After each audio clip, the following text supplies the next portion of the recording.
다 이제 달렸어. 달렸죠 이제? 달렸습니다. 이거 달렸으면 어떻게 이제 키우고 체리 뭐죠? 제일 중요한 게 색을 내야 돼요. 당 돌려야 돼요. 또 하나 제일 정말 이제 우리 색깔 낼 때 중요한 건 뭐죠? 열과. 그렇죠. 열과. 제일 열과. 그 유럽에도 제일 문제가 뭐냐지만 유럽은 착색이 열과더라고요. 열과가 제일 문제. 특히 열과 비가 이렇게 쭉 오는데 갑자기 확 오는데 열과 생길 수가 없습니다. 이제 뒤부터 이제 착색하고 열과 이제 후기대 쪽 설명을 좀 드릴게요. 아까 말씀드린 겁니다. 체리 분명히 보시면 버건디예요. 색깔이 어떻죠? 이쁘죠? 예, 이쁜 만큼 착색 내기가 되게 어렵습니다. 또 하나 착색 잘 내도 얘는 참 얄밉게 지만 다 먹었어. 뿌리 안 가. 그래서 버건디 키우신 분들이 보면 항상 개화기 불량하고 수세 딸리고. 근데 한국은 어쩔 수가 없습니다. 여름에 비도 많이 오고 태양 분량은 다 빠져나가고. 그래서 감사비료하고 아까처럼 항상 개화기는 언제부터 시작한다? 바람기부터 관리를 해주시면 확실히 좋은 걸 볼 수 있습니다. 이 부분은 이제부터 뭐냐면 품질 부분은 솔직히 필요에 따라서 하시는 거예요. 꼭 하란 말이 아닙니다. 잘하신 분은 알 필요 없어. 잘하신 분들은. 근데 안 되거나 조금 부족하다 싶을 때는 어쩔 수 없이 제품으로 이제 해야 되는 겁니다. 그 개화가 끝나고 결실이 생기면서 이제 세포들이 막 생깁니다. 모든 식물동물은 세포를 줬죠. 세포가 되고 이제 척과가 되면서 세포수가 막 생기죠. 세포수가 생긴 다음에 세포가 비대를 하게 됩니다. 그래서 이때가 이제 아까처럼 수정 잘 돼서 세포 크기 키울 때까지 설명드렸고요. 자, 칼슘을 보시면 칼슘이 언제부터 생기면 세포가 생겨서 비대가 막 되는 시기가 가장 많이 필요해요. 칼슘이. 그러면서 뒤에 이제 착색기 넘어가면서 조금 떨어지고 수학기 때문에 떨어집니다. 근데 문제는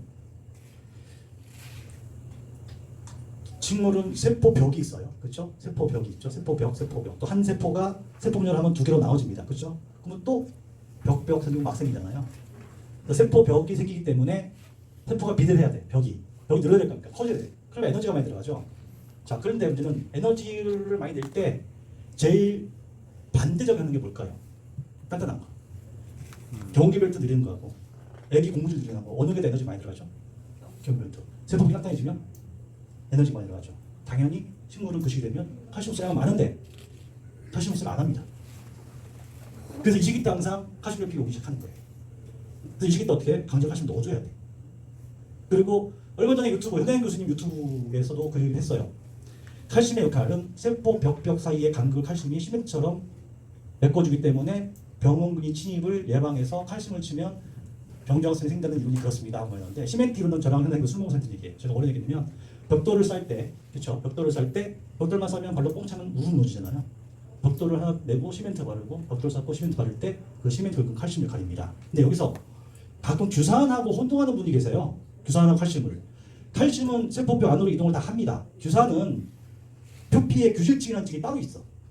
뼈 같으면 이제 그 외쪽에 있어요. 외곽에. 그래서 규산은 절대 안으로 안 들어갑니다. 그래서 규산을 칼슘으로 혼용해서 시비를 하잖아요. 껍질은 딱딱해. 근데 껍질을 싹 벗기면 과육은 무처리와 똑같습니다. 정도가. 저희가 시험도 해봤는데 칼슘을 친 데는 껍질 딱딱하고 껍질을 싹 벗게 되면 과육을 딱 찌르면은 과육도 빳빳한데 규산을 처리하면 껍질은 진짜 사 같은 거는 이빨이 박힐 정도로 딱딱해지는데 껍질을 벗기면 과육은 아무런 효과가 없습니다. 근데 결국에 중요한 게 뭐죠? 과육이 중요하잖아. 껍질 중요한 더 중요하지만 아삭한 식감이나 저장성이나 그렇죠. 수분 달린 건 제일 칼슘인데 칼슘은 안 들어갑니다.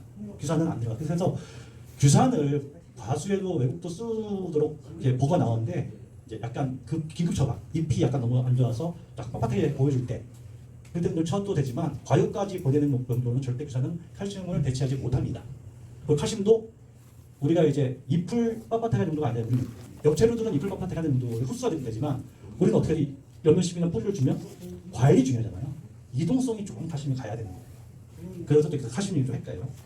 이 시기 때 칼슘이 제일 많이 필요한 시기인데도 불구하고 칼슘이 비대기 때문에 흡수를 안 하려는 성질이 있어서 외부에서 넣어줘야 된다. 칼슘을 이쪽으로. 그래서 우리가 좀 더 단단한 걸 만드는 거예요. 특히나 한국은 어땠죠? 체리 가장 안 좋은 환경이 비가 갑자기 확 당도가 높으면 물을 땡기는 힘이 강합니다. 그렇죠? 물을 땡기는 힘이 강하거든요. 당도가 높으면 그 시기 때 비가 오기 때문에 세포가 찢어지는 거죠. 세포가. 그래서 미리미리 저녁 때 특히 이제 5월, 6월 달에 고온이 되잖아요. 고온이 되면 절대 관수는 아침에 하지 마시고요. 해 빠진 시기 때쯤에 1시간 정도로 관수하시는 거예요. 오후에. 왜? 아까 말씀드렸죠. 낮에 광합성 양분 땡겨서 밤에 이제 공장 돌려가지고 보내주는데 밤에 고온이 되면 지구에다 소비하는 거 안 돌려줘. 우리 여름에 등목하잖아요. 밤에 등목하고 자면 시원한 듯이 밤에 관수를 하면 밤에 좀 밑에 창문에 돕니다. 이렇게. 그 지하수 퍼올리면 아무리 여름 공기 돼도 지하수는 항상 18도 이하로 돼 있어요. 그래서 오후에 관수를 주셔주시고 작년도에 뉴스 많이 들었지만 배하고 사과, 특히 배 열과 정말 심했고 사과 열과 심했잖아요. 저도 작년에 보통 우리가 사과 열과하면 세로 쪼개지는데 저는 가로로 쪼개지는 것도 많이 봤어요. 근데 유일하게 작년에 사과 농사분 중에 열과가 드물었던 농가를 가면 어디에 위치냐면 논에 심었거나 기본적으로 토양에 물이 좀 많은 농가들은 열과 덜했어. 작년 유적에서 왜? 수분 현상이 있었기 때문에 그냥 수분 먹고 있는 거예요. 건조할수록 수분 땡기는 힘이 강합니다. 건조할수록. 그래서 수분이 확 올라오면서 세포가 찢어지는 거예요. 그게 열과 되는 겁니다. 그래서 열과 방법 두 가지.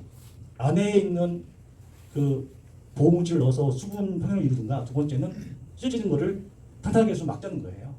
비가 갑자기 오는 건 막을 수가 없어. 유럽에서도 체리의 열과를 연구할 때 보면 열과 분당 물질을 비 오기 전, 비 온 다음 날, 뭐 황숙기 시기별로 처리를 했는데 가장 좋은 거는 살짝 물대고 그 물질을 처리하는 게 제일 좋았어요. 두 번째 방법은 뭐냐면 칼슘을 쳐서 기계적으로 찢어지는 걸 막는 방법 중에 두 가지입니다. 근데 지금 우리나라 대부분이 꼭지 쪽 열과가 많을 거예요. 딱 쪼개지는 부분은 진짜 물이 확 올라오는 것들 대부분 꼭지 쪼개지는데 이거는 칼슘만 좀 제대로 써주면 많이 막을 수 있습니다. 자, 우리 지금 시중에 나오는 칼슘들 종류가 이 칼슘 이제 원료 종류예요. 뭐 탄산칼슘, 뭐 탄산칼슘, 석회, 석회버터, 연마칼슘, 지산칼슘, 초산칼슘, 에산칼슘, 분산칼슘, 요기산, 켈레트칼슘 이 종류가 나와 있습니다. 보시면 위에 탄산칼슘, 석회석, 생석회, 석회버터, 여기 지산칼슘까지는 대부분이 토양에 뿌리신 걸 거예요. 그렇다면 거의 다 알칼리입니다. 그 다음에 지산칼슘 약산성, 초산칼슘 약산성, 우리가 8분 에산칼슘, 보통 약알칼리, 유기산칼슘이 근산성. 알칼리성 제품들. 그래서 항상 칼슘제와 음이약을 치지 마세요. 농약도 뭐 치면 분해됩니다. 얘기하는 게 이런 성분이에요. 그리고 또 중요한 건 물에 녹아야 흡수될 거 아닙니까? 그렇죠? 보시면 산성칼슘 물에 안 녹습니다. 칼슘량은 높아. 근데 중요한 건 물에 우리가 말하는 물에 넣으면 수용성 성분. 지금 비료 분석할 때 물에 10분간 녹이는 게 수용성이거든요. 10분 안에 뭐가 나오냐? 탄산칼슘의 수용성 칼슘 함량은 0.2% 이하. 오랜 기간 동안에 녹아 나올 수밖에 없는. 그래서 탄산칼슘 대부분이 뭐냐면 알칼리 때문에 한성토양 계량제로 배정돼 있고요. 생산자 소속이 다 아실 거고 토끼고토도 물에 잘 안 녹습니다. 그래서 얘도 오랜 기간에 녹아 나오는 토양 계량 역할이고요. 바로는 안 나와. 바로는. 그래서 토끼고토를 뿌려놓고 뭐 한 달 만에 칼슘이 올라갈지 생각하시면 안 됩니다. 얘는 천천히 녹아오는 용도고요. 여기는 지산칼슘부터 해서 밑에 초산칼슘 파는 것들이 대부분이 수용성 성분이에요. 그러니까 물에 10분 안에 거의 뭐 30, 40% 녹아 나오는 것들이고요. 그리고 중요한 거 보시면 대부분들이 인산이나 농약, 인산칼슘, 인산가리 많이 쓰시죠. 농약 혼용은 위에 거의 안 됩니다.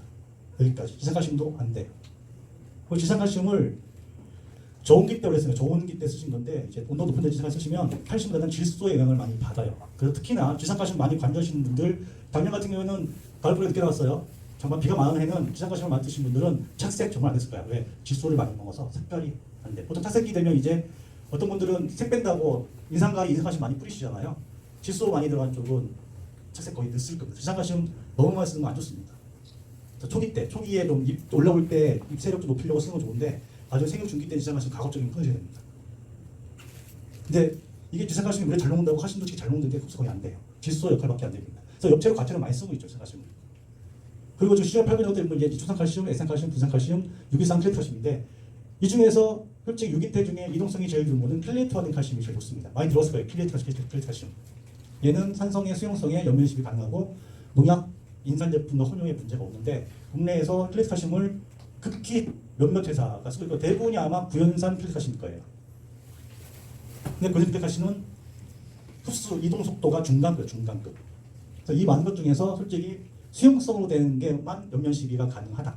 그 중에서 지산칼슘은 가급적이면 사용량을 많이 쓰지 말라 얘기입니다. 자, 염화칼슘입니다. 뭐 흔히들 염화칼슘 0.3%의 연면 시비 많이 하잖아요. 염화칼슘을 뿌리면 솔직히 잎은 뻣뻣해집니다. 잎은 뻣뻣해요. 잘 좋구나 했는데 중에 과하게 갔을까? 그래서 시험을 해봅니다. 방사선 동연소라고 방사선 동연소를 측정하는 기계를 장비로 들어갔는데 자격증이 있어야 됩니다. 그래서 보호장구 차고 들어가는데 방사선 동연소는 우리 엑스레이 현미경 그 염색체처럼 칼슘이 보통 녹색을 띠고 있고요. 높을수록 빨간색을 띱니다. 그래서 잎이 하나, 둘, 셋, 네 개 있죠. 1, 2, 3, 4번. 위에 두 개 잎에다가 칼슘을 뿌리고 방사선 동연소를 봤어. 칼슘이 이렇게 흡수가 다 됐어. 자, 그럼 3, 4번의 대항을 보니까 보여요, 안 보여요? 안 보이죠? 밑으로 이동이 안 됐다. 맞은 때는 흡수가 잘 됐다. 그럼 얘는 아래로 안 내려가나? 반대로 해볼게요. 5, 6, 7, 8번. 그래서 밑에 7, 8번에다가 쳤습니다. 치고 방사선 동연소를 딱 찍으니까 7, 8번은 칼슘이 보이죠? 위에 오일본은 있어요 없어요? 없죠. 이동이 안 됩니다. 결국은 염화칼슘은 흡수만 잘 된다. 그래서 이걸 치게 되면 이번 빳빳해. 대부분 이번 빳하니까 과일로 잘 간주 생겨도 해. 물론 과일 표면 분기 좀 들어갔겠죠. 그래서 칼슘은 결국은 염화칼슘은 이동성이 당연히 떨어집니다. 이건 이론적으로 나와 있는 내용이고요. 자, 623 킬레이트 칼슘. 결국 뭐냐면 칼슘이 양이온 칼슘을 623에다가 딱 결합시키는 킬레이터 개껍질을 딱 싼 겁니다. 이렇게 킬레이터인데 이 기술은 일본 애들이 개발했어요. 그 다음에 최근 들어서 밀양 성분들도 킬레이터 된 게 나오잖아요. 그렇죠? 그 기술인데 이렇게 되면 식물은 얘를 뭐라 하냐면 딱 치면 칼슘을 이동 못하고 623으로 알아요. 그래서 얘가 이렇게 이동을 해서 과일로 가면 623을 쓰게 되면 칼슘이 떨어지는 거예요.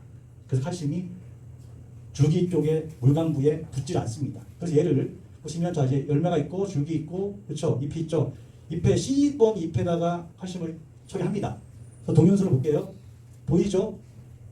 밑에 내려가는 거 보이죠? 자 B가 뭐죠? 줄기. 줄기 보여요? 예. 아까 그랬죠? 높으면 빨간색이죠? 보이죠? A가 뭐죠? 과일. 과일에 들어가는 거 보입니까? 과심으로 들어가는 거예요. 아, 참 대단하죠 기술이. 무경력 부분은 일본 최고 같대. 근데 문제는 우리는 이기술 못 만들어. 그래서 저희도 어떻게 합니까? 그 기술 써야 되잖아. 그래서 저희가 제품을 어렵게 받아온 게 픽 이동 칼슘 제품입니다. 작년에 완판됐고요.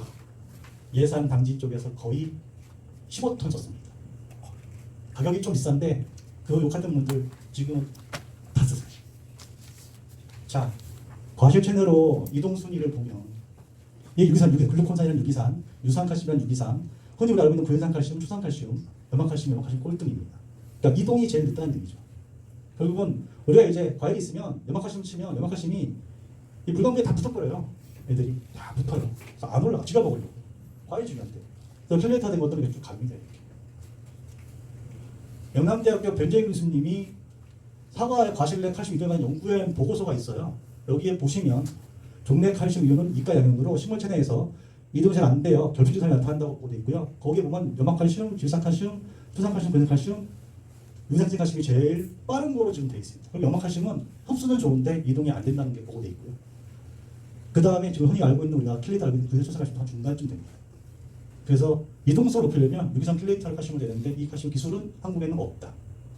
가장 좋은 기술, 선진국은 이걸 개발되는 일본.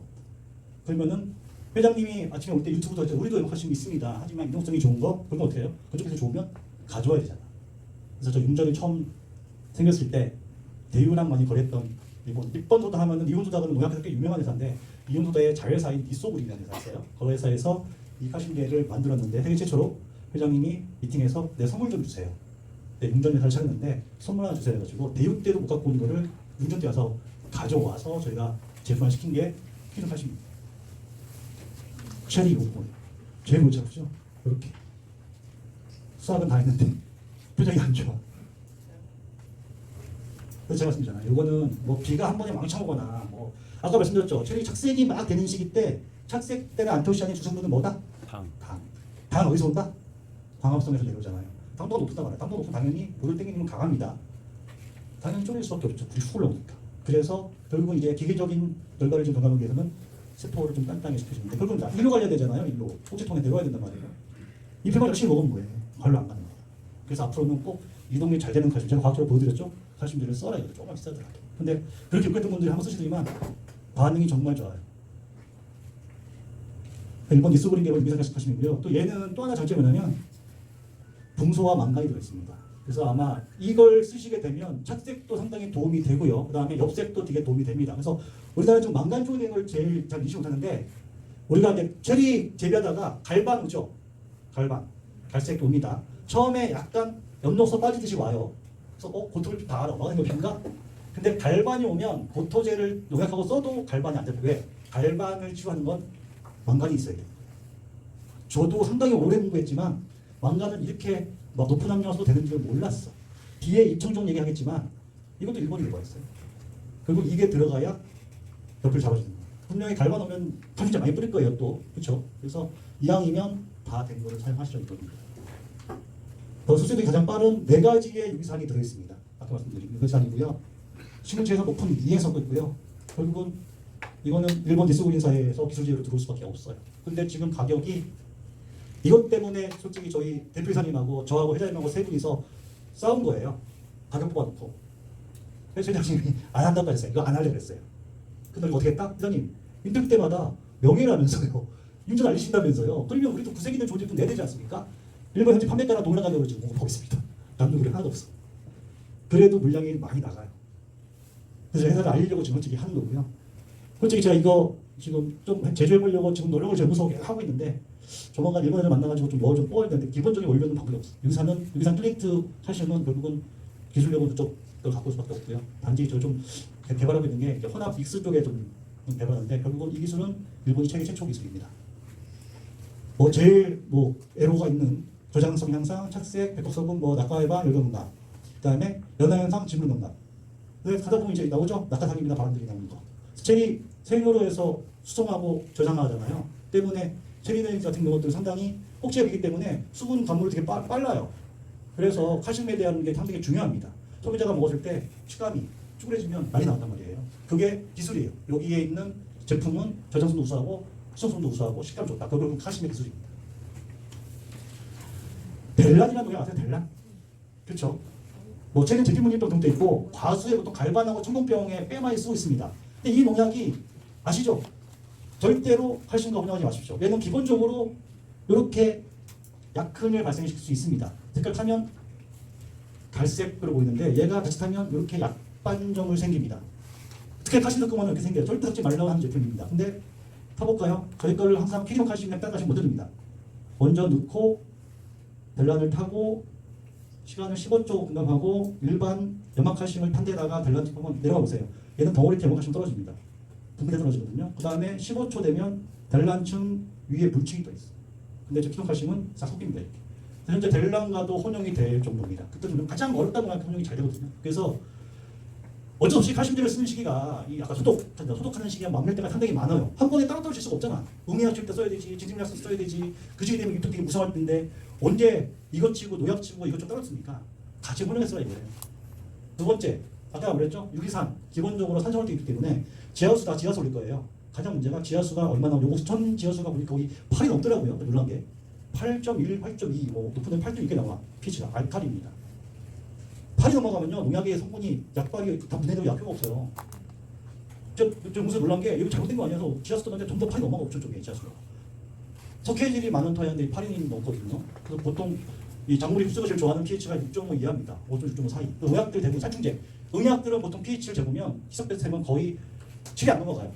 살때 대부분이. 그리고 특히나 이런 살충제들은 약산성을 때야 흡수가 잘 돼요. 농약들 대부분이 약산성 만드는데 거기다가 pH 8로 지하수 타거나 칼슘 타버리면 올라가죠. 그러면 농약은 아무 효과 없이 맹물친 거예요.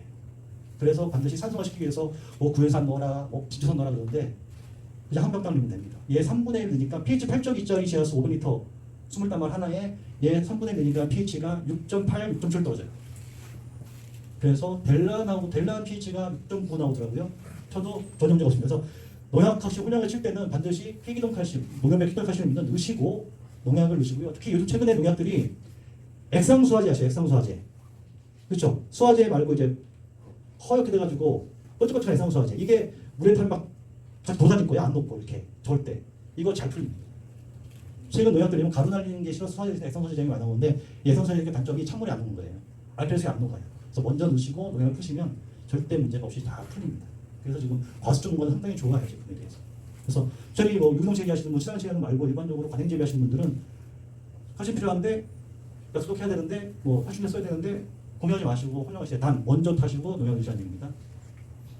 그 다음에 칼슘을 이제 토양에 넣었을 때 문제가 온도가 자 보세요. 10도 이하 30도 이상 요 시기 30도 이상 올라가면 칼슘 흡수는 일어나지 않습니다.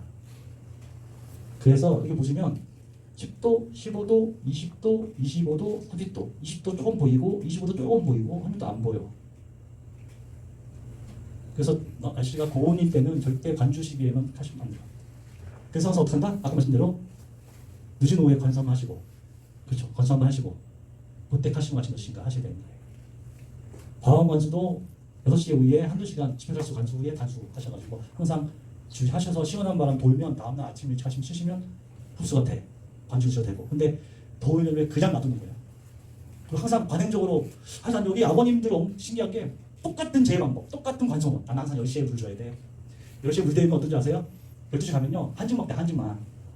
10시쯤 물 대시고 아침에 한 8시, 9시에 물 대시면 온도 올라가면 이제 한 10시 되면 밑에가 이제 수증기가 올라오잖아요. 그러면 체리 나무는 이제 한증만 되는 겁니다. 그러니까 힘들지. 자식도 안 돼요. 그래서 항상 오후에 선수선물을 돌려서 찬바람을 돌려줘서 나무가 좀 시원하게 해야 되고 꿀도 잘 나옵니다. 그래서 반드시 유의할 게 온도가 한 이제 25도 이상 28도, 9도 올라가잖아요. 낮에. 그럴 때는 반드시 해 빠질 때 관주를 꼭 해주시라는 거예요. 그러면 밤에 이제 양분이 다 공급되죠. 그러면 착색대가 잘 됩니다. 근데 아무리 좋은 품질 좋은 게 만드는 영양제를 치든 뭐를 쳐도 씨가 안 들리고 안 먹으면 효과가 없어요. 그래서 반드시 같이 따라줘야 됩니다. 체리, 특히 버건디 품종, 특히 올해 작년 같은 경우에 체리 색깔이 노릇끼리 가다가 딱 멈추는 데 많은 거예요. 참 신기해. 색깔이 보이다가 노릇끼리 오다가 좀 붉은색 본다 싶어 딱 멈췄어. 이거 어떻게 해야 돼? 그때는 강제로 착색을 시킬 수밖에 없습니다. 근데 흔히도 알고계서 착색제? 옛날에 농약 호르몬 아니야? 그거 쓰면 막 색깔 검붉게 보나고 저장통에 막 이상해지고 물러지고 최근에는 이제 방법이 바뀌죠. 특허착hal납니다. 얘는 뭐냐면 특허착hal을 치면 플라보노이드 발현이 돼서 안토시아닌이 나온 거예요. 플라보노이드 많이 들으셨죠? 예. 보시면 여기 보시면 우리가 내는 모든 작물에 심지어 두부, 콩까지 포함한 꿀벌에 있는 벌꿀에 있는 색깔도 플라보노이드예요. 노란색부터 해서 빨간색 모든 식물이 내는 색상은 플라보노이드고요. 그 플라보노이드에서 이 안토시아닌 청색 물질이 좀 축적되는 게 우리 말하는 안토시아닌. 그래서 빨간색이 안토시아닌이라 원래 안토시아닌이 가장 많은 곳은 검콩. 그 다음에 두 번째가 포도. 이쪽이요. 그러니까 아까처럼 이렇게 적색보다 좀 더 검붉게 갈수록 안토시아닌 함량은 더 높습니다. 근데 어때요? 이제 가다가 딱 멈춰서 착색이 안 돼. 그럴 때는 결국은 여기서 보내줘야 되는데 방에 내려와서 쓴단 말이에요. 근데 문제는 안토시아닌 색소를 수축을 많이 시켜놔야 색소가 발현된단 말이에요. 그래서 대부분 어때요? 착색제들은 노릇끼리하게 보일 때 있죠. 그때 안토시아닌을 발현하는 색소 물질을 많이 축적시켜 놓으면 방에 내려오면 가는데 그때 색소가 부족하면 방이 와도 안 가는 거예요. 그리고 그 시기 되면 어떻게 되죠? 고온기가 와요. 어때 아까? 양분 안 간다고 그랬죠? 방이 지가 본인이 이제 다 써버리니까 착색이 스탑되는 겁니다. 그래서 그때 색소를 쓸 수밖에 없어요. 물론 여기 체리하신 분들이 대부분 이런 문제는 없겠지만 아까처럼 버건디 같은 품종에 가다가 멈출 경우가 많을 거예요. 그런 분들은 착색제를 쓰셔야 되고요. 아까처럼 이렇게 안토시아닌은 플라보노이드의 적색 또는 청색 착색 물질 축적으로 생성되는 겁니다. 그래서 이 특허착hal은 좀 기본적으로 우리가 착색제 그러면 다들 안토시아닌 쪽을 생각을 많이 하세요. 사과에 뭐 빨간색을 내거나 이런 색인데 특허착hal은 굳이 빨간색이 아니어도 써도 됩니다. 수박에 호피 색깔 내기 위해서인가? 그렇죠. 여기 보시면 콩도 있고요. 뭐 여기 감귤도 있고요. 포도도 있고. 그래서 버니처럼 이렇게 당이 많이 필요해도 착색이 안 되는 초기 때 제품을 써가지고 안토시아닌을 좀 발현을 많이 시키는 그 소소를 많이 올려줘야 돼. 안 그러면 착색이 안 됩니다. 기본적으로 당 들어있고 그래서 이거 쓴다고 해서 강제적으로 착색시켜서 수세가 빠지는 건 절대 없습니다. 얘가 신기한 게 뭐냐면요. 개발했는데 사과가 착색이 안 돼가지고 11월 달에 설이 내리다 보니까 어쩔 수 없이 우리 충치라고 퍼런 사과를 착색제 맞고 따서 창고에 박았는데 놔뒀는데 1월 달에 연락이 왔어요. 1월 중순에 와보라고 가봤더니 저장중에 착색이 다 돼버린 거예요. 왜? 사과 기본 다 갖고 있잖아. 그리고 안토시아닌 색소를 만든 거지. 신기하다고 해가지고 그래서 두 농가를 실어줬는데 한 농가분은 팔아버렸고 한 농가분은 와가지고 저희 보고 사과 보여주면서 한 박스 주시더라고요. 그래서 신기하다 했거든요. 결국은 아까처럼 안토시아닌 색소 물질을 많이 축소시켜서 당이 되면서 발현시키는 그런 역할을 하는 제품입니다. 때문에 기본적으로 빨간색이 아닌 노란색이나 녹색 제품도 다 가능합니다. 그래서 특히 파프리카 키망하시는 분들, 텃밭 고수하시는 분들 쓰시면 돼요. 자, 그 다음에 이제 비대부터 가겠습니다. 비대하면 기본적으로 요거 꽂는 분화 도장물질 중요하죠. 유식이. 우리가 이제 수정이 돼가지고 막 1차 비대가 됩니다. 2차 비대가 돼요. 그 다음에 병액기에서 도장지가 막 올라오고 씨가 단단해지면서 이제 2차 비대가 됩니다. 쉽게 오해요. 오게 되면 어떤 잎의 광합성 탄수화물 저장돼서 세포가 이제 비대되면서 이제 커지죠. 그 다음에 착색이 되죠. 그때 도장지가 많이 올라와요. 특히나 질소가 많을수록 기본적으로 도장이 많고 착색이 안 되는 걸 알고 있어요. 그래서 질소를 억제하려고 뭘 쓰죠? 일산가리를 쓰는 걸 알고 있어요. 근데 일산가리 일일이 포대에 녹여가지고 뿌리기 힘들고 그 다음에 이 도장지가 많으면 기본적으로 뭐가 많다? 벌레들이 많이 낍니다. 체리도 지금 보시면 제가 뭐 유튜브도 찍었지만 도장지 부분을 어느 정도 나야 되면 좋겠지만 그렇다고 자라는 걸 잘라내기도 못한단 말이에요. 그래서 어느 정도 올라왔을 때 도장 억제시키면서 이 양분을 보내야 돼. 근데 줄기 가지가 너무 우성하면 방어성을 하죠. 얘가 과일로 보내니까 나도 먹어. 또 100만 주면 최소 한 2, 30만 양씩은 먹고 70 정도는 과일 보내줘야 되는데 지가 한 70 먹고 30만 과일로 보냅니다. 과일도 안 먹고. 그 시기되면 내년 혼돈 분할도 해야 되는데. 그래서 그때 관리 한번 알려드릴게요. 자, 낮에 아까처럼 광합성 했어. 양분 만들었어. 수분도 날리고 홀분사하고 뭐 무기물도 흡수하고 분자도 만들고 낮에 막 합니다. 이제 준비한 다음에 밤에 크는 거예요. 과일은 밤에 큽니다. 당분이 과일이나 뿌리로 이동이 되죠. 그 다음에 그래서 밤에는 보통 기공이 다치고 중산 안 합니다. 이제 애가 이제 쉬죠. 쉬면서 이제 과실이 되는 뿌리생이 밤에로 지는 거예요. 밤에. 그리고 어떻게 보면 밤에 잘 양분이 가야 된단 말이야. 밤에. 그래서 밤에 과일이 핍니다. 쉽게 말하면 여름에 그 해 빠지고 관수를 하면은 일주일 만에 과일 피는 게 보여요. 일주일 만에. 그래서 결국은 낮에 이거를 많이 만들어야 밤에 보내야 되는데 도장지 부분이 많다 보면 얘가 다 써먹어. 갈 게 없어. 자, 이 많죠? 방어성 열심히 다 했어. 보내서 이제 커야 될 거 아니에요, 이렇게. 특히나 아까처럼 고온기가 되면 양분이 안 갑니다. 본인이 먹고 자란다고. 그래서 일본 사람이 또 고민해서 개발한 게 피틴산이라는 물질이에요. 이게 쌀룬이나 옥수눈에 들어있어요. 그래서 왜 무슨 역할을 하냐면 쌀룬, 옥수눈에 있어가지고 쌀은 이제 옥수눈은 이제 알고 커야 될 거 아니에요. 강제로 잎에 있는 양분을 이 피틴산에 들어있으면 글로 다 이동을 하게 돼. 그래서 개발된 게 피틴거든요. 그리고 여기다 뿌려주면 고온기 때 이렇게 양분이 내려갑니다. 그래서 보통 우리가 고온기 때 비대 목적으로 쓰는 거예요. 아까 초기 때는 유기비 컨트롤이고 이제 수확 후기 때 하다 보면 좀 안 돼요. 당도도 안 올라오고 탈색도 안 오는 것 같고 먹으면 좀 덜 올라올 때는 강제로 여기 있는 걸 보내줘요. 그래서 개발된 제품입니다. 그래서 이거는 본인이 생각하셔가지고 이런 좀 있는데 그래서 얘는 도장지가 어느 정도 올라올 때부터 쳐서 양분을 강제로 보낼 수밖에 없어요. 이 시기때는. 교수는 오히려 주로 아까처럼 인상가리가 들어있어서 뭐 흔히 알고 있는 인상가리 역할로 해서 도장지를 잡아주고 양분을 보내주게 하는 겁니다. 아까 말씀드린 그 내용, 앞에 말씀드린 그 양분이 이 시기 과일 비대기나 찰색기 당도기에는 양분이 전부 다 흡수하거나 광합성분이 가는 시기에. 자, 근데 아까 말씀드렸죠. 일로만 갑니까? 남은 거 어디로 가야 되지? 뿌리. 제일 중요한 뿌리로 가야 돼. 결국은 너 그만 먹어. 보내라고 해야 될 수밖에 없어. 그래서 쓰는 거예요. 너 그만 먹고 만든 거 빨리빨리 보내. 보내고 내려가고 뿌리 내려가고. 그래서 이 시기부터 과일 양분이 가고 뿌리 양분이 가야 되는 거예요. 아까 말씀드렸죠. 이렇게 밤에 과실도 비대되고 뿌리도 이제 가야 됩니다. 그래서 뿌리 양분을 많이 모아놓으면 이듬해 이제 편하게 갈 수 있다는 거죠. 그래서 그런 분도 있어요. 봄에 꽃이 안 피는 분들. 이번 고민이 뭐냐면 아예 꽃이 안 피는 거예요. 꽃이 피어서 수정이 안 되는 분들은 저렇게 해결할 수 있는데 꽃이 안 피는 분들은 뭐냐면 본인이 다 먹었어. 저런 분들은 피팅볼을 쓰셔가지고 양분을 분배해야 돼. 과일도 보내고 꽃도 보내고 뿌리도 보내고 이렇게. 그러니까 최대한 잎에 있는 걸 많이 빼줘야 돼. 본인이 뭐 크라고 하지 말고 너 요만큼만 먹어 이제. 나머지 보내줘. 그래서 피팅산을 쳐가지고 강제로 보내주는 거예요. 광합성 역할은 다 아시죠? 잎에서 이산탄소를 흡수해서 물이 올라서 건적소에서 광합성을 한 태양빛으로 광합성하면 우리 포도당하고 산소물, 이 포도당이 주로 에너지원입니다. 그래서 잎이 되게 중요해요. 이 안에 엽록소, 이 녹색 엽록소가 결국은 에너지를 만드는 역할을 하는데 이게 이제 이렇게 됩니다. 갈반, 아니면 황화 현상. 처음에는 양분이 결핍돼서 생리적으로 오다가 그 다음에 그 약한 부분에 병이 붙어요. 거기서 이제 보는 발생물병이 있는 거죠. 이렇게. 근데 대부분 증상이 얘는 어디서 오냐면 가지 있죠, 가지. 동계 가지에 월동합니다.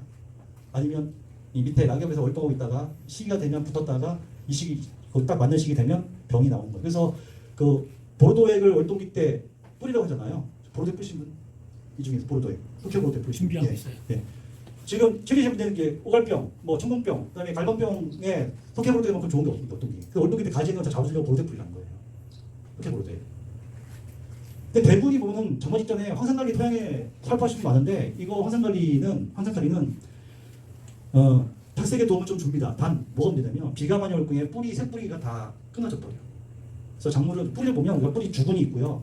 세근에서 뿌리털이 있잖아요. 뿌리털. 이 뿌리털이 양분수하는데 뿌리털은 계속 있는 게 아닙니다. 뿌리토는 보통 품종만 틀리지만 작물마다 7일에서 14일 안에 고사되고 새로 또 올라가요. 새뿌리가 가는데 그러다 보니까 비가 많이 왔거나 건조하거나 토양이 환경이 안 좋으면 뿌리털은 끊어나가요. 그리고 새뿌리가 안 올라와요. 특히나 비가 많이 와서 피해 받으면요 뿌리가 문드러지는 거예요. 그래서 양분 조치 못하는 겁니다. 그래서 뿌리털이 계속 나오게 되는데 황산칼리 쓰게 되면 장마기 때 황사기 때문에 뿌리털이 많이 절단됩니다. 그래서 그 사과에도 거의 한 번 정도만 쓰라고 돼 있어. 근데 중요한 건 이거 거의 오는데 어떡해.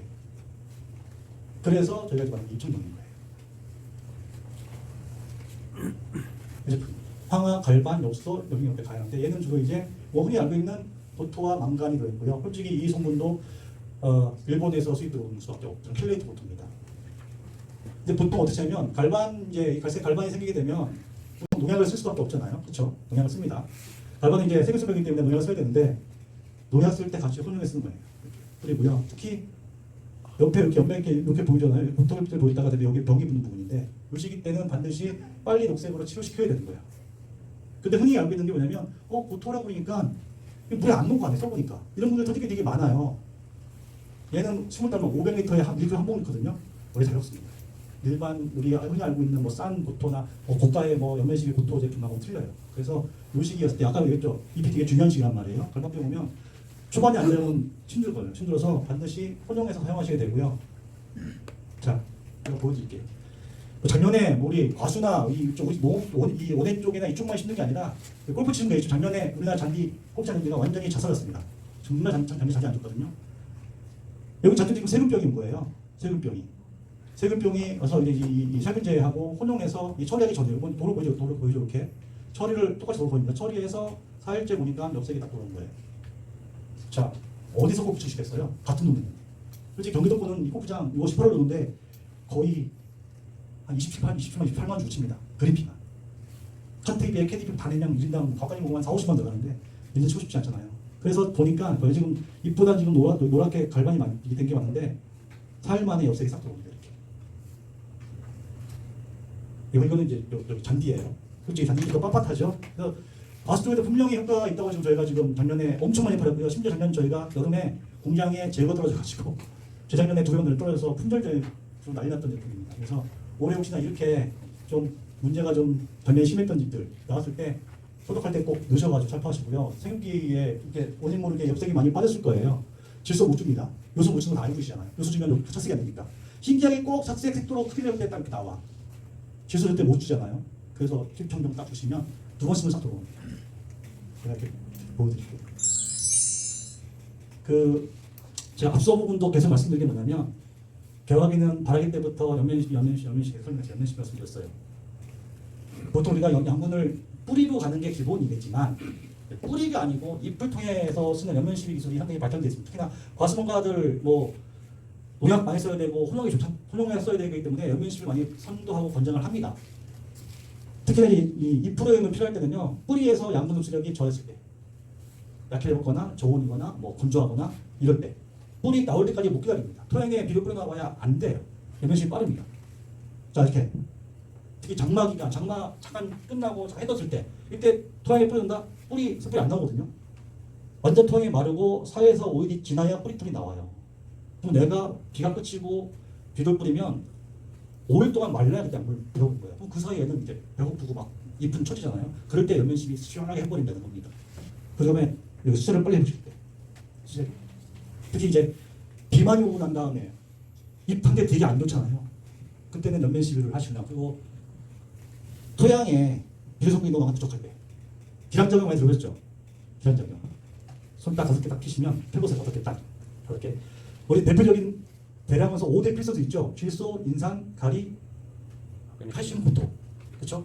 5개 딱 피면 3개. 요 3개하고 2놈은 기량입니다. 특히 많이 되면 가리가 품질이라고 양분이 좋다고 가리를 통에 엄청 많이 항산가리 뿌리신 분들 자가 질소, 인산, 가리 3개하고 뭐죠? 보토, 칼슘. 이 집은 반드시 보토 결핍이 나와요. 가리 많이 쓴 집은 엽록소에 마가리 결핍이 많이 오는 게 기량작용입니다. 3개하고 2개는 기량입니다. 이럴 때는 토양에 더 줘봐야 서로 이게 부딪혀가지고 뿌리 흡수를 안 해요. 그럴 때 연면식이 할 수밖에 없습니다. 내가 예를 들어 나는 주로 가리를 많이 넣는데 인산을 많이 이렇게 토양에 넣는 그다음 내가 또 아니면 석회나 그렇죠 아까 석회나 고토를 많이 내면 반드시 이 3개는 또 부족 토양 많아도 못 먹어요. 그래서 그렇게 올 때는 연면시비로 빨리 기부 처방하셔야 됩니다. 또 최근 들어서도 유럽이나 미국에도 토양 쪽은 기본적으로 기비를 거의 넣고요. 거의 세균기 관련 대부분이 완전 연면시비로 갑니다. 그리고 또 하나, 이제 기술이 와서 농약과 포용할 수 있는 비료들이 많이 나오다 보니까 농약 사용하면서 한 번에 다 써버리는 거죠. 그렇지?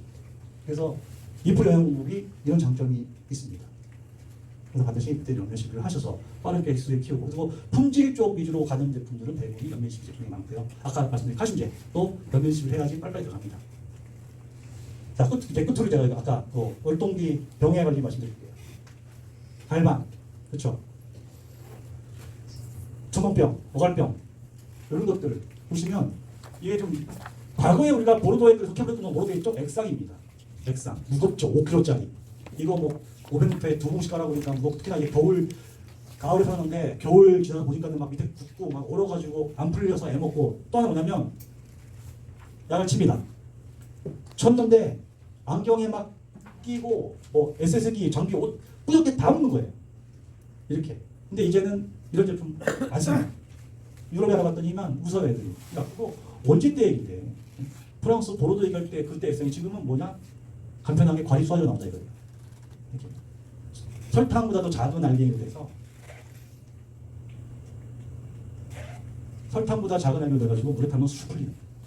그래서 뿌리면 약품도 없고요. 그래서 아까처럼 유럽에서 실제로 이것은 수입 안 돼요. 유럽에서 사용하고 있는 석회보르도 액입니다. 그리고 또 하나 유협전으로 등록되어 있고요. 그래서 지금 동이 600g에 소석회가 180g 되어 있어서 얘는 동 함량이 상당히 높아요. 기존에 지금 우리가 쓰고 있는 액상 석회 보르도의 동보다 1.5배가 많습니다. 때문에 얘는 언제 써야 되냐면 반드시 월동기만 씁니다. 지금 쓸 때인가요? 네, 지금 발화되기 전까지 쓰셔야 되는 거예요. 새롭게 때 쓰는 거는 반대로 동은 낮고 석회가 많은 거야. 그래서 얘는 동기기 때 쓰는 겁니다. 눈이 볼록 올라올 때까지만 쓰면 안 돼.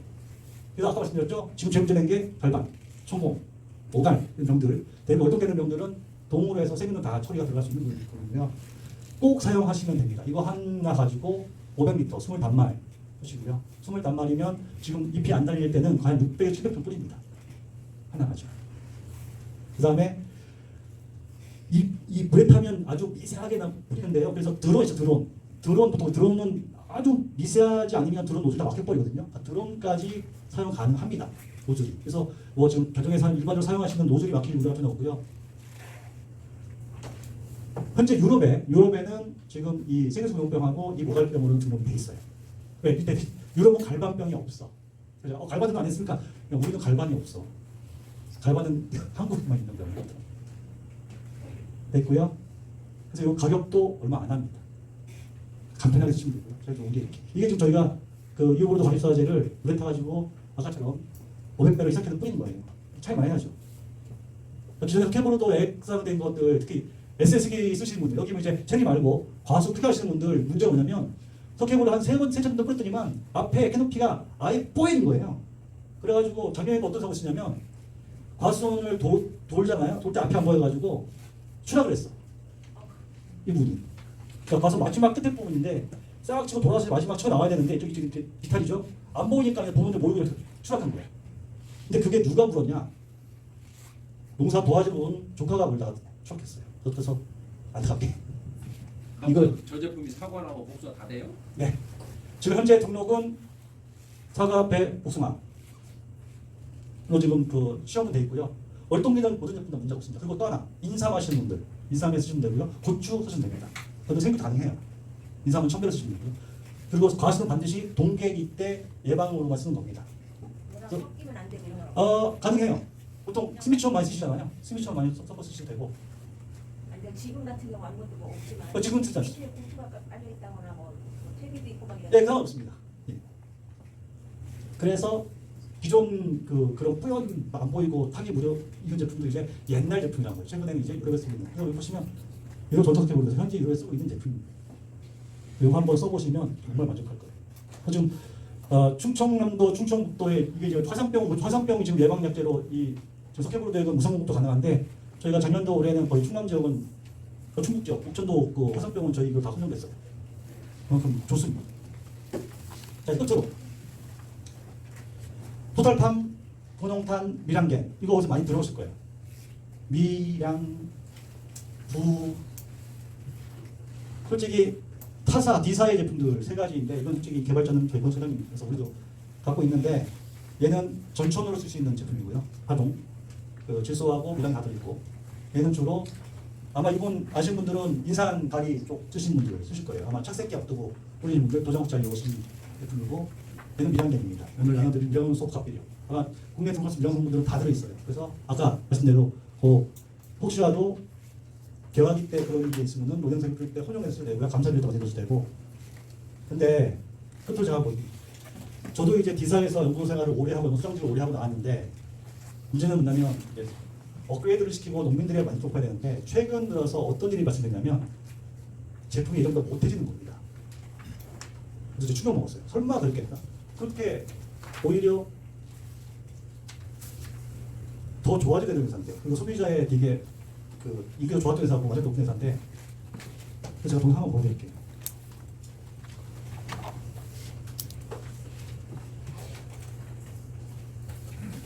용전 생물화학연구소에서 용전 다이루겐 수용제와 D사 N제품의 수용성 비교 실험을 진행하였습니다. 물 1리터에 수용제 2g을 투입하여 500배로 희석합니다. 유리막대를 이용하여 1분 간격으로 3회 저어줍니다. 용전 다이루겐 수용제는 수용성이 우수하나 D사 N제품은 구역호 잔류물과 침전물이 남아있습니다. 2g에서 보세요. 용전 생물화학연구소에서 용전 불입탄 수용제와 D사 P제품의 수용성 비교 실험을 진행하였습니다. 물 1리터에 수용제 2g을 투입하여 500배로 희석합니다. 유리막대를 이용하여 1분 간격으로 3회 저어줍니다. 용전 불입탄 수용제 희석액은 수용성이 우수하나 D사 P제품은 잔류물과 침전물이 매우 많이 남아있습니다. 용전 생물화학연구소에서 용전 미량근 수용제와 D사 N제품의 수용성 비교 실험을 진행하였습니다. 물 1리터에 수용제 2g을 투입하여 500배로 희석합니다. 유리막대를 이용하여 1분 간격으로 3회 저어줍니다. 용전 미량근 수용제 희석액은 수용성이 우수하나 D사 N제품은 뿌옇고 잔류물과 침전물이 남아있습니다. 용전 생물화학연구소에서 용전 다이루겐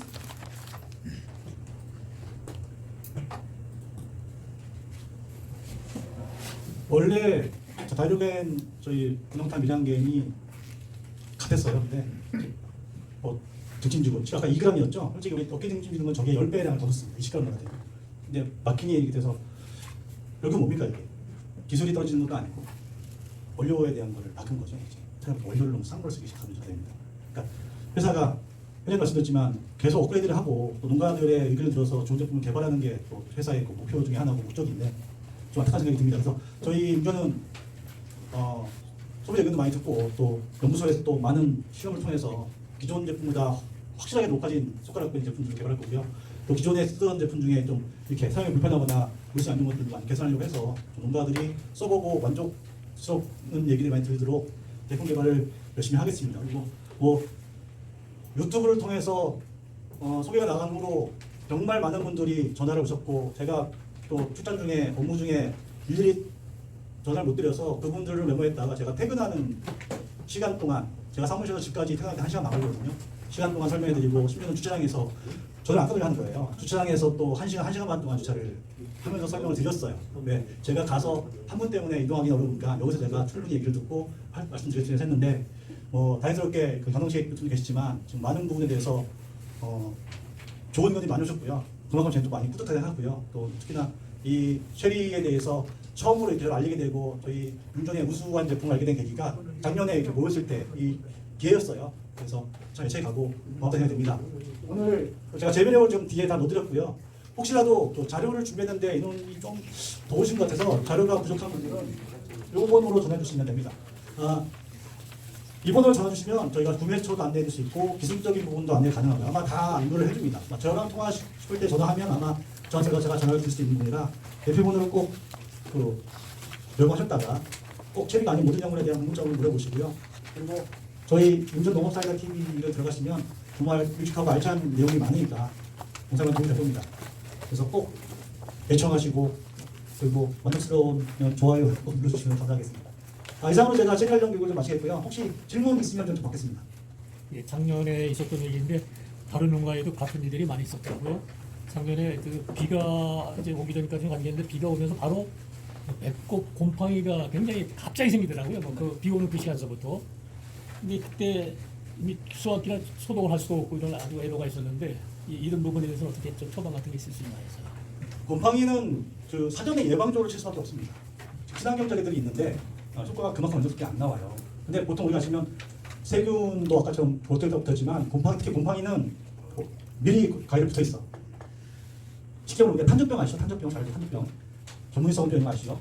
그다음에 곰팡이가 붙어 있다가 당이 나오면서 얘가 이제 뿌리를 받고 포자를 날리기 시작하는 거예요. 그래서 반드시 얘는 조건이 습하고 온도가 25도 이상 되는 25, 30도 사이 조건이기 때문에 미리 쳐야 됩니다. 우리 눈에 안 보이지만 미리 와 있어. 친환경 방지제들이 있어요. 미세먼지제들이 있어서 근데 문제는 효과가 농약만큼은 안 됩니다. 한 광택도 50% 정도 기준이거든요. 그래서 얘는 이제 친환경 제재를 쓸 경우에는 반드시 한 번 치시고 5일 전에 5일 후에 반드시 한 번 더 쳐야 됩니다. 저희도 이제 소화기업 두고 집중폭력진간 제품들이 농약들 진통약도 있는데 또 얘도 반드시 유념제이기 때문에 한 번 치시고 확인하시고 붙였으면 반드시 2번 치셔야 되고요. 그래서 곰팡이는 곰팡이 어떤 얘기는 방송 많이 없다는 얘기거든요. 지금 그거는 수학 보통 이제 농약들이 보면 수학 7일 전, 14일 전 있잖아요. 이렇게 그러면 이제 반드시 기억하셨다가 내 수학이 7일 전이다 그러면 반드시 그 수학기 앞에 미리 약을 한 번 예방으로 쳐줘야 됩니다. 그게 가장 좋은 거고. 인턴 제품을 옥천에 납품하는 데가 있나요? 네. 저희 여기 이원 농약사도 있고요. 그다음에 옥천에 부흥 농약사도 있습니다. 또 질문 있습니다. 네, 감사합니다. 네, 질문 마치겠습니다.